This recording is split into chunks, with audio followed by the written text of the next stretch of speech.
जय हिंद। आज हम लोग बिहार के बारे में पढ़ेंगे।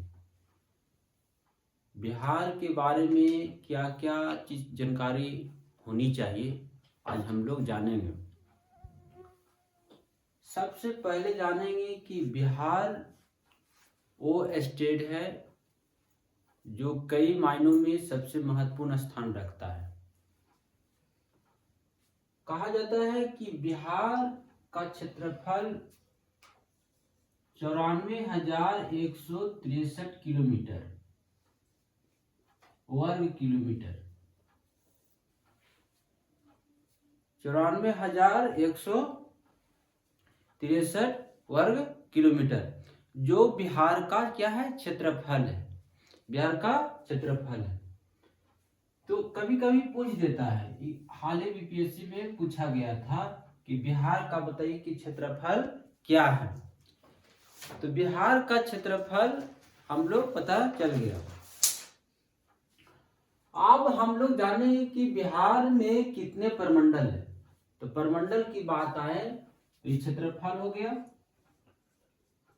ये हो गया प्रमंडल। प्रमंडल कितने? 9। अब हम 9 को हम नाम जानेंगे और उसका मुख्यालय भी जानेंगे। ये जानना बहुत जरूरी है। तो एक क्षेत्र में आपको दिख रहा होगा, तो इस क्षेत्र में आपको बोलते हैं, इस प्रमंडल का नाम है तिरहुत। तिरहुत तिरहुत में कितने जिले आते हैं? देखिए, प्रशासन चलाने के लिए कई कई भागों में बिहार को बांटा गया है। हर स्टेट को बांटा जाता है, ऐसा बात नहीं है कि बिहारों को ही। जैसे पूरे एक बिहार हो गया, एक स्टेट हो गया। फिर स्टेट में 9 प्रमंडल होता है जिसको कमीशन बोलते हैं, और उस प्रमंडल में कई जिला मिलकर बनता है। कभी कोई प्रमंडल में 5 होता है, कोई प्रमंडल में 6 होता है। फिर जिला में डिवाइड होता है, जिला के बाद धीरे धीरे अनुमंडल में होता है, अनुमंडल के बाद प्रखंड में होता है, फिर पंचायत में। इस तरह से प्रशासन चलता है। तो प्रमंडल कितने हुआ? 9 हुआ। तो पहला क्या है? तिरहुत। तिरहुत में 6 जिला आता है।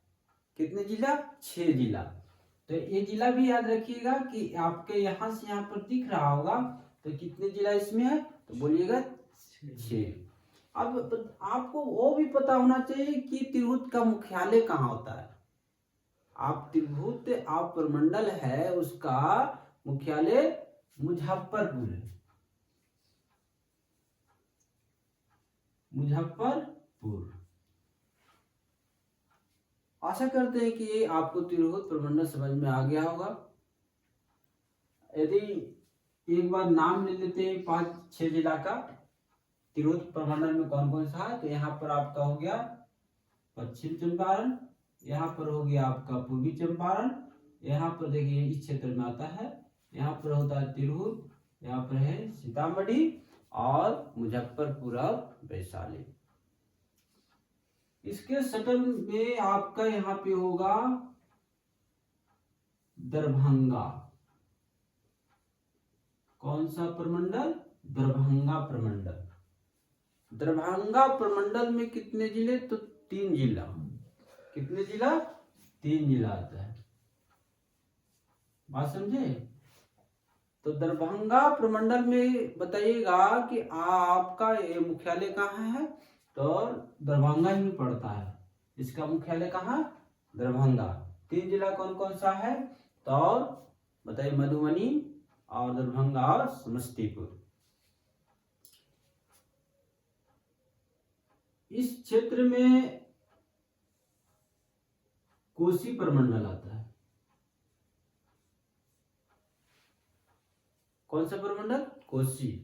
कोसी नाम का एक नदी है, उसी के नाम पर जाना जाता है। एक ऐसा नदी है, इस नाम से कुख्यात है कि वहां पे बाढ़ के लिए सबसे जाना जाता है। बाढ़ लाने में और अपना रास्ता बदलने में फेमस है। इसी के नदी के नाम पर कोसी प्रमंडल नाम रखा गया है। इस प्रमंडल में 3 जिला आते हैं।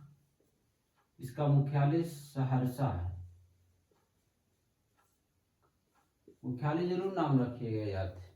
कहाँ? सहरसा। तो कितने प्रमंडल पढ़े बोलिएगा? पहला तिरहुत, दूसर का दरभंगा, तीसर का क्या? कोशी। कोशी का मुख्यालय बोलिए सहरसा, दरभंगा का दरभंगा और तिरहुत का मुजफ्फरपुर। अब यहाँ पे आपको दिख रहा होगा इस पूरे प्रमंडल पूर्णिया आता है। क्या होना सा है? पूर्णिया। पूर्णिया में 4 जिला है। कितने जिला? 4 जिला। आपका मुख्यालय पूर्णिया ही पड़ता है। पूर्णिया प्रमंडल का मुख्यालय पूर्णिया। अब आते हैं हम इस क्षेत्र में। यहाँ पे आपको दिख रहा होगा भागलपुर प्रमंडल। भागलपुर प्रमंडल, इसमें 2 जिला आता है। कितने? 2 जिला। 2 जिला, इसका मुख्यालय भागलपुर ही पड़ता है। कहाँ पड़ता है? भागलपुर। और इस क्षेत्र में आपको दिख रहा होगा यहाँ पर मुंगेर प्रमंडल होता है। कौन सा? मुंगेर प्रमंडल। इसमें भी आपको 6 ही होता है। कितने जिले? 6 जिले।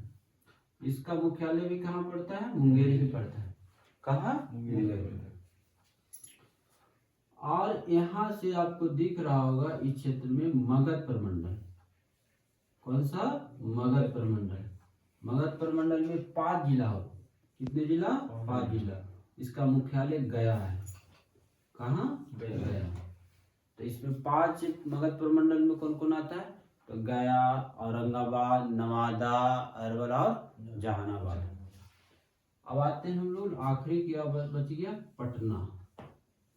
कौन सा? पटना प्रमंडल। पटना में 6 जिला होते हैं। कितने जिला? 6 जिला। तो इसका मुख्यालय कहाँ होगा? पटना होगा। कहाँ होगा? पटना। आशा करते हैं कि आप लोग को इतना समझ में आ गया होगा। कोई प्रॉब्लम नहीं होगा। ठीक है। अब हम लोग जानते हैं कि इस क्षेत्र में तो प्रमंडल का नाम हम लोग जान लिए। अब इस क्षेत्र में जानते हैं कि आपको बाढ़ के लिए फेमस है। आपकी जो नॉर्थ बिहार है किसके लिए फेमस है? बाढ़। यहाँ हर साल बाढ़ की त्रास आती है। इतना जान माल की क्षति होती है, उल्लेख करना भी मुश्किल पड़ जाता है। और हर साल वही स्थिति होता है। तो मेन मुद्दा क्या है कि जब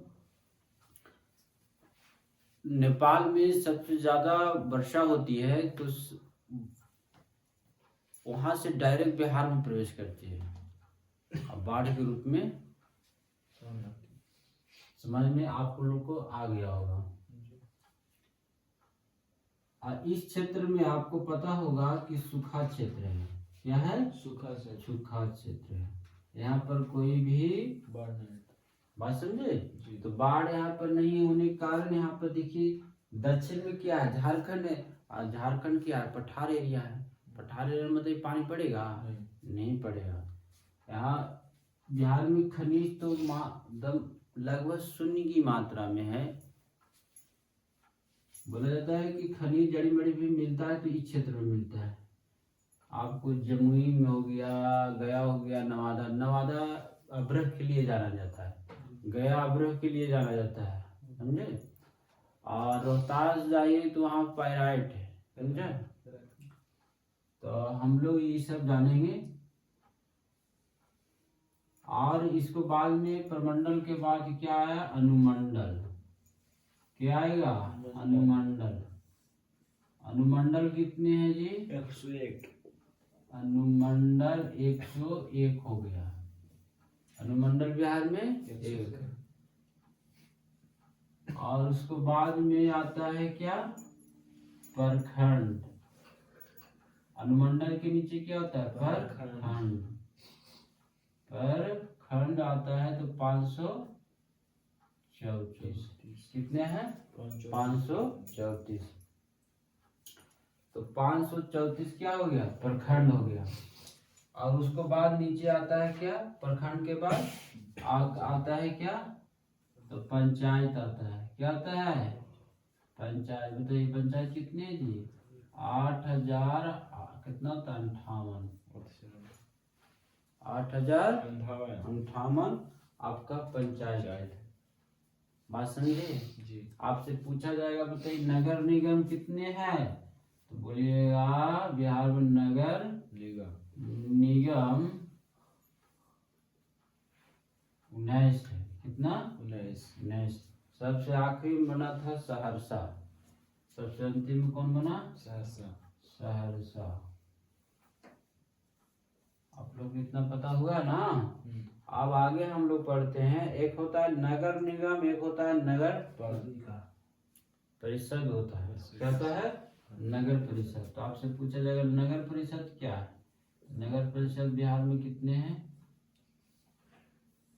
नगर परिषद ही नगर निगम का दूसरा नीचा भाग होता है, छोटा वाला भाग होता है। तो कितने हैं, 88। कितने, 88। और नगर परिषद के नीचे कौन सा भाग होगा, तो नगर पंचायत होगा। क्या होगा, नगर पंचायत। नगर पंचायत कितने हैं, नगर पंचायत 154। कितने, 154। इतना आप लोग को याद होगा। बताइएगा तो बिहार में कितने जिले हैं, 38 जिले। कितने प्रमंडल, 9 प्रमंडल। कितने अनुमंडल, 101 अनुमंडल। कितने प्रखंड, 534 प्रखंड। याद हुआ जी। और आगे क्या बताए थे, बताइए नगर निगम कितने हैं, 19। पंचायत कितने, 8,058। 8,058। नगर परिषद कितने हैं, 88। नगर पंचायत 154। इतना आप लोग को याद होगा। एक होता है नगर, एक होता है जिला 38 बताए ना, एक पुलिस जिला होता है। क्या होता है, पुलिस जिला। पुलिस जिला का मतलब समझे आप लोग, पुलिस जिला का मतलब होगा ना, पुलिस जिला 40 है। मान लेते हैं कि उस क्षेत्र में कुछ ऐसा नक्सली एरिया हो जहाँ पे पुलिस व्यवस्था को व्यवस्थित रूप देने के लिए विशेष रूप से वहाँ पर पुलिस मुख्यालय स्थापित किया जाता है। ठीक है ना। इसके कारण 2 जिला को बढ़ाया गया है, जहाँ एसपी और एसएसपी रहते हैं ना, विशेष रूप से वहाँ बैठते हैं, तो उसी को बोला जाता है पुलिस जिला। क्या बोला जाता है, पुलिस जिला। तो बताइए पुलिस जिला 38 जिला में तो एक हो गया पुलिस जिला। और एक और है, एक होता है बाघा, और एक होता है नवगछिया। ये जो आपका है ना, 2 अलग है पुलिस जिला, 2 अलग पुलिस जिला। कौन कौन सा, बाघा, नवगछिया। और 38 तो जानू करते हैं कि 38 जिला में एक हो। तो आशा आप लोग करते हैं कि आप लोग इतना समझ में आ गया हो। तो एक बार बताइएगा, पूर्णिया का मुख्यालय कहाँ है जी, पूर्णिया। कोसी के बताइए कहाँ मुख्यालय जी, सहरसा। और दरभंगा का दरभंगा, तिरहुत का मुजफ्फरपुर। और उसके बाद में हम लोग पढ़े थे भागलपुर ने जी, भागलपुर का भागलपुर, मुंगेर का मुंगेर, और बताइए मगध का गया, पटना का पटना। तो इतना आप लोग को समझ में आया जी। अनुमंडल कितने हैं, 101। प्रखंड 534। पुलिस जिला 40। नगर निगम 19। नगर परिषद 88। नगर पंचायत 154 है ना जी। पंचायत 8,058। इतना आप लोगों को समझ में आ गया। अब आगे हम लोग बताते हैं आप लोग को। यदि स्किल शॉट लेना चाहेंगे तो ले सकते हैं। चलते हैं, चलिए।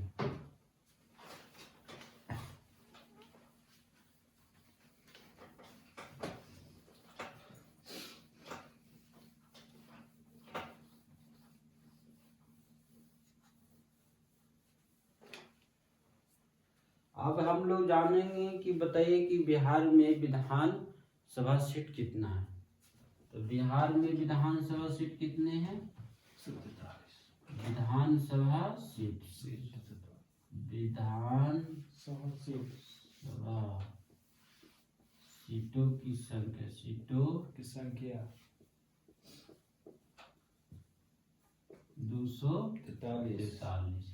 कितने हो गया? 243। उसके बाद में एक होता है विधान परिषद, विधान परिषद। ये हर स्टेट में विधान परिषद नहीं होता, समझे? लेकिन बिहार में है। कितनी सीट है? 75। कितने? 75। अब होता है एक लोकसभा सीट। तो लोकसभा सीट बिहार में कितना है जी?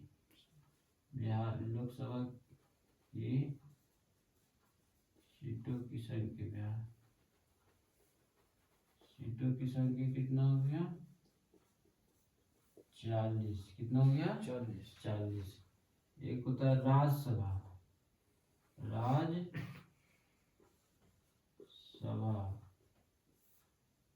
राज्यसभा सीटों की संख्या हो गया 16। कितना हो गया? 16। देखिए इसमें याद रखने वाली बात है कि लोग विधानसभा सीट में 243 है पूरे बिहार में, लेकिन कुछ इसमें आरक्षित आपका है सीट, तो 40 है। कितने? 40। आरक्षित सीट में होता है एक एससी, एक होता है एसटी। तो एसी के लिए 38 है, एसटी के लिए 2। समझे? तो आपसे पूछा जाएगा बिहार में आरक्षित सीट कितने विधानसभा में? 40 बोलिएगा। 38 किसके लिए है? एसी के लिए है, और 2 एसटी के लिए। एसी का मतलब अनुसूचित जाति होगा, और एसटी का मतलब अनुसूचित जनजाति, जो जनजाति जंगल में रहते हैं। आपका यहाँ लोकसभा सीट में भी आरक्षित सीट है, बात समझे? लोकसभा में आरक्षित कितने सीट है? तो 6। कितने? 6। आपका बोला जाएगा कि बताइए लोकसभा में आरक्षित सीट कितने हैं? तो बोलिएगा 6। इसमें 6 गुना याद रखना है। कैसे याद रखेंगे? तो यहाँ पर देखिए क्या है कि ऊपर देखिए यहाँ गोपालगंज है, यहाँ पर क्या है? गोपालगंज है, समझे? गोपालगंज में आपका लोकसभा का आरक्षित सीट है, बात समझे?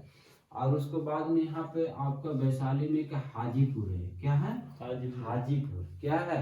हाजीपुर, वहाँ भी लोकसभा का एक आरक्षित सीट है। उसको बाद में एक समस्तीपुर यहाँ पे है, क्या है? समस्तीपुर है, समझे? आरक्षित सीट किसके लिए होता है? जो आपका अनुसूचित और अनुसूचित जनजाति के लिए होता है, ठीक है ना? तो 3 गो इधर हो गया ना, एक हो गया समस्तीपुर, एक हो गया हाजीपुर, एक हो गया क्या हो? गोपालगंज, बात समझे? और 3 सीट आपका नीचे है। एक हो गया यहाँ पे सासाराम, क्या हो गया? सासाराम। उसको बाद में एक हो गया गया, गया भी एक आरक्षित सीट होता है, बात समझे?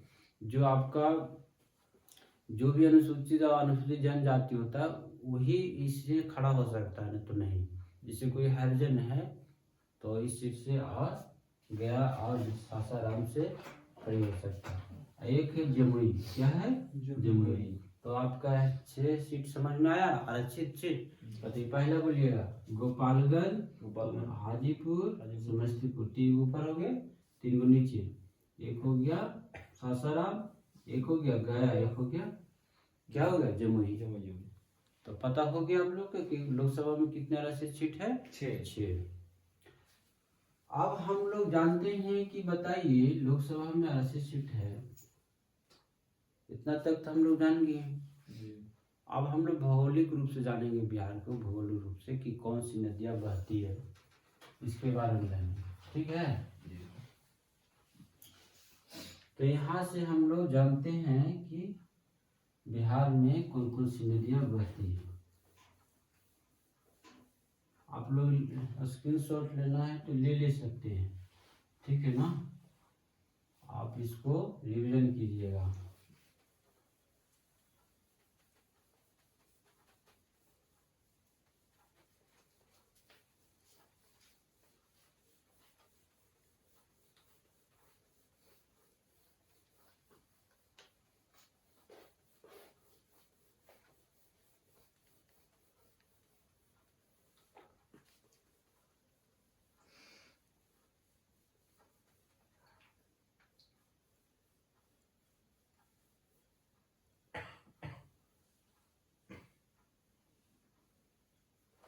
चलिए, ये आपका बिहार हो गया। अब बिहार में जानते हैं कि कौन कौन सी नदी है। ये आपका गंगा नदी है। क्या है? गंगा नदी। गंगा नदी का लंबाई कितना है बिहार में? तो 445 किलोमीटर। 445 किलोमीटर है। अब आपसे प्रश्न पूछेगा कि गंगा नदी से कौन कितने जिला सटता है? तो बोलेगा 12 जिला टच करता है। कितने जिला? 12 जिला। ये आपका प्रश्न पूछा हुआ है बीपीएससी में कि बताइए गंगा नदी से कितने जिले सटता है? तो बोलेगा 12 जिले। और आपसे प्रश्न पूछा जाएगा कि बताइए उत्तरी बिहार से कौन कौन नदी बहती है? तो यहाँ पर एक गंडक नदी है, यहाँ से बूढ़ी गंडक नदी है, यहाँ से बागमती नदी है, यहाँ से कमला नदी है, एक यहाँ पे कोसी नदी है, और एक यहाँ से क्या, एक नदी यहाँ से गुजरती है जिसका नाम है जो यहाँ आकर प्रवेश करती है। तो पहला बोलिएगा, ये हो गया गंडक नदी, है ना? ये हो गया बूढ़ी गंडक, बूढ़ी गंडक। महानंदी बोलते हैं इसको, महानंदा नदी। ये हो गया आपका क्या, बागमती नदी। ये हो गया कमला नदी। ये हो गया कोसी नदी, अभी बोले कोसी नदी ने। ये हो गया महानंदा देवी। और यहाँ पे एक होता है कर्मनाशा नदी। आपसे प्रश्न पूछेगा बताइए गंगा नदी बिहार में किस जिले में प्रवेश करते हैं? तो बक्सर में। बक्सर एक जगह है यहाँ पे, यहाँ चौसा है, जगह का नाम है चौसा, समझे? तो चौसा में प्रवेश करती है गंगा नदी। ठीक है जी। हाँ, तो आपसे प्रश्न पूछेगा बताइए बिहार में गंगा नदी कहाँ एंट्री करती है? तो बोलिएगा बक्सर के चौसा स्थान। एक कर्मनाशा नदी है, कर्मनाशा, इसमें कहाँ कहता है? ये अभी पूछा था बीपीएससी में। मतलब कर्मनाशा किस नदी, किस जिला से उद्गम होती है? तो बोलिएगा कहाँ से? तो यहाँ से। यहाँ पर एक जिला है जिसका नाम है कैमूर। क्या है? कैमूर। बात समझे? तो कैमूर जो जिला है, जो यहाँ से कर्मनाशा नदी उद्गम होती है, समझा? और इसमें कहा जाता है कि मान्यता प्राप्त है कि यदि इस नदी में आप नहाते हैं तो आपका जितना पाप है सब क्या हो जाता है? नाश हो जाता है, समझे? कर्मनाशा में। और इसमें और है कि यदि कर्म जो किए वो भी क्या हो जाता है? नष्ट हो जाता है। तो कर्मनाशा कहा गया इसमें। कर्मनाशा किस जिले से निकलती है? तो कैमूर नदी। ठीक है। और यहाँ से एक नाम है पुनपुन नदी। पुनपुन जो कहाँ से? छोटा नागपुर से झारखंड से निकलती है, पलामू से, और इसे औरंगाबाद होते हुए पटना में जाके मिल जाती है। एक यहाँ पे फल्गु नदी। फल्गु नदी है ना, जो झारखंड से निकलती है और पुनपुन नदी में जाके मिल जाती है। कहाँ? पुनपुन। डायरेक्ट गंगा नदी नहीं मिलती है, पुनपुन नदी में जाके मिलती है। ठीक है। इतना प्रमुख नदी थे। यहाँ पर एक अजय नदी है, ठीक है, एक चंदा नदी है, ये सब नदी है, छोटा छोटा नदी है। तो ये प्रमुख नदियाँ है आपके बिहार में बहती है, समझे जी। आशा करते हैं कि आप लोग इतना समझ में आ गया होगा। हम आप लोग को मूलभूत जो बात था बताने का प्रयास किए बिहार के बारे में। आशा करते हैं कि आप लोग को समझ में आ गया होगा। यदि एक बार इस वीडियो को और देखिए और रिवीजन कीजिए, बेहतर समझ में आया होगा। आशा करते हैं आप इस गुरुकुल में जुड़ने के लिए शुक्रिया। अपने दोस्तों तक शेयर कीजिए और सब्सक्राइब कीजिए। जय हिंद।